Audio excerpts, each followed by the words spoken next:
Hi, Trevor here, reflecting on life through music. Thank you for stopping by.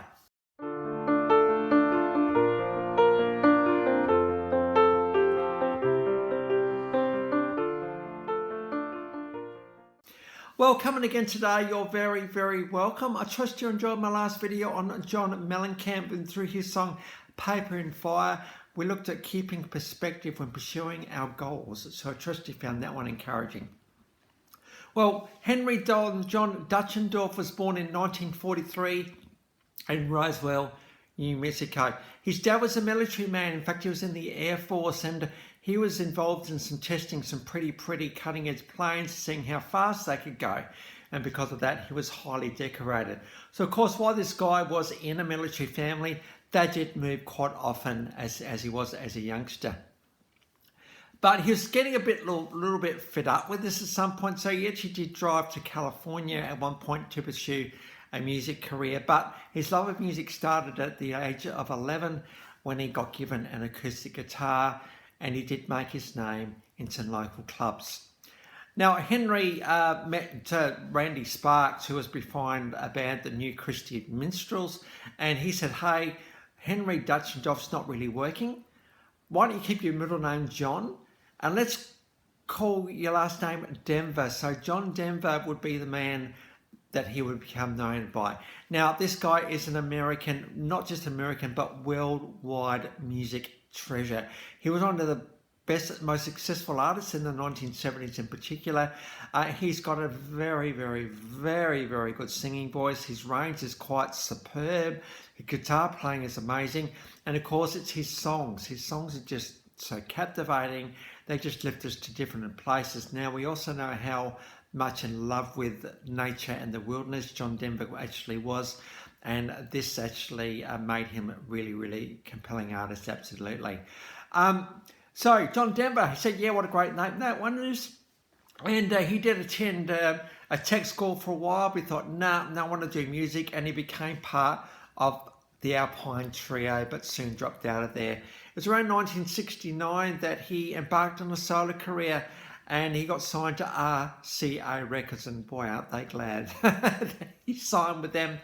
Rhymes and Reasons, one of the first albums that came out. I'm Leaving on a Jet Plane. We've got a studio version of this one below. This was a massive hit for Peter, Paul and Mary as well.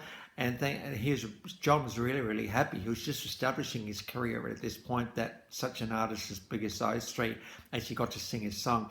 My bags are packed. I'm ready to go. The song's quite an interesting one. The road is calling, but I don't want to go. I think there's a little bit of arrogance in this song, but some people have likened this to leaving for war, and that is, hey, I really don't want to go actually, but I have to because the country's calling.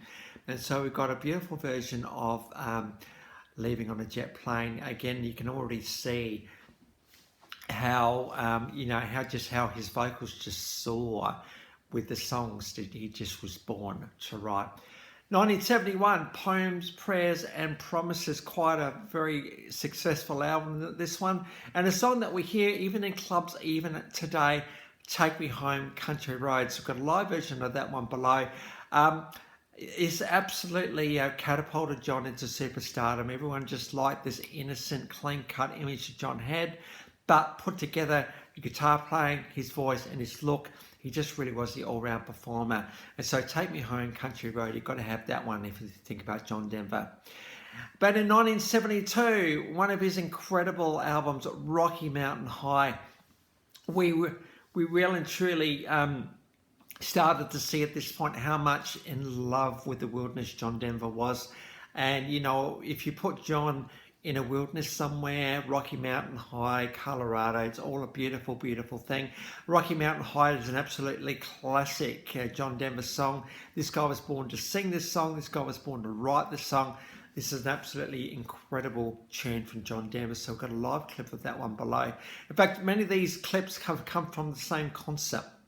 So it's good to actually see there's some really nice live recordings of these songs.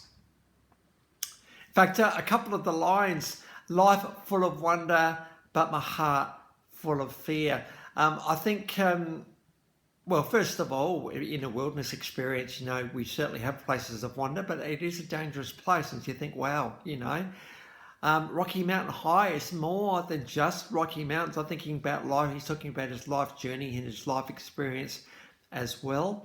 And I think to actually be able to articulate the absolute exhilaration of life, and that is, it is a life full of wonder, but it's also a life heart full of fear. You kind of balance both of these things at the same time, don't you? And you enable life to happen. And so John Denver just really did, just epitomise really the wilderness experience, but the beauty of it, with incredible songs such as The Eagle and the Hawk and a few others like that. Well, he was on everybody's lips at this point, John Denver. He was the darling of the music industry, absolutely, and he could do no wrong. In fact, the next few albums were just number ones. He had a string of them. And then in 1974, Back Home Again, and here we get onto one of his signature tunes. You fill up my senses like a night in a forest, like a mountain in springtime, like a walk in the rain. And his song, written for his wife at the time. And there we've got a live version of this one below. And I think when you put your love of the wilderness through the eyes of the one that you love, it's an absolutely captivating, beautiful thing. Apparently, he wrote this song in 10 minutes in a ski lift of all places. I think he just looked out and saw this beautiful landscape. He thought, hey, there's a song here. Hey, you fill up my senses. It didn't take long for him to think of his girl. So I think, to be able to, put into words what love actually is, I think is pretty amazing. To actually put it in the context of another of your loves too just makes it even more compelling. And to put the softness, but the exhilaration of this song, it's absolutely beautiful. And I think, and Annie wouldn't be with him forever, but I think, boy, was she glad the song was written about her. Back Home, it's good to be back home again. Absolutely another song off that album. It's a live version of Annie's song, You Fill Up My Senses. At this point, John had a pretty much trademark look. He had the long blonde hair, the embroidered country shirts, and the wire-rimmed glasses. And because of his look and just his easygoing nature, he started to host a number of TV specials. The John Denver TV show was one of them. He also appeared on the Muppet Show, and him and Jim Henson actually had a really, really good friendship. And we've got a TV version of him on the Muppet shows with Grandma's Feather Bed, which is another classic song of his. A bit more fun and a little bit more light-humoured. And the minute you put the Muppets in there, you're going to have a pretty fun clip. So we've got the TV version of that one. John did host the Grammy Awards quite a number of times, around about 5 times, and so he was well and truly loved by the industry. And if you get to host the Grammy Awards, you know you've made it. We get to 1975, Wind's Song, and we get to see his more development of a songwriter. We also get to be his introspectiveness a little bit too. I got Looking for Space to Find Out Where I Am. It's a sweet, sweet dream. Sometimes I'm always there. Sometimes I fly like an eagle. Sometimes I'm deep in despair. John, I think, was in his element when he was on his own in the wilderness, and he was able to capture just the feeling and the essence of the place in his songs. And of course, that wilderness experience did enable him to write some absolute classics. Looking for space to find out who I am. In this rough and tumble world where, we don't have space, don't we long for those moments when we can just sit and just flop, just sit and just relax, just sit and have a think, or even better, to do a walk and do that. I actually really enjoy walking. In fact, we've got some beautiful trails around Adelaide, particularly in the Adelaide Hills. And to walk around some of those beautiful locations, you just feel a sense of just wonder about the whole thing. And so, take the space, take the time out to reflect on who we are and how we're going, looking for space to find out who we are. Absolutely. John was very, very famous at this point. And I think with fame comes the trappings of fame and the paranoia of fame as well. And I think John was saying, just hold on a minute, I just need to have a bit of a break here. So Looking for Space, absolutely stunning version of that one. Again, the chorus just lifts you to another place. Then we got Calypso, and a bit of a tribute to Jacques Cousteau and his boats and his work in the water. I, Calypso, I sing to your spirit, the tales you tell. Again, and he just soars in the clouds with his vocals in Calypso. Got a live version of that one. He started to get a little more into humanitarian and sustainability causes after this time. He never really did find the success of the 1970s and the 1980s. A little bit of stuff, but it wasn't really there. The 1970s were well and truly John's decade. John unfortunately did leave us only at the age of 53 in 1997. And the governor of Colorado actually ordered all flags to be put at half-mast that day. That's how significant John Denver was, not just to the United States, but to Colorado, but to the world. And the world just kind of paused a little bit that day. It was a sad day because John was becoming a pilot at this stage, and it was kind of pilot error. It's something he could have avoided. But, you know, he wanted to be up where the eagles were soaring on that breeze as well. And I think John was in his happy place, absolutely.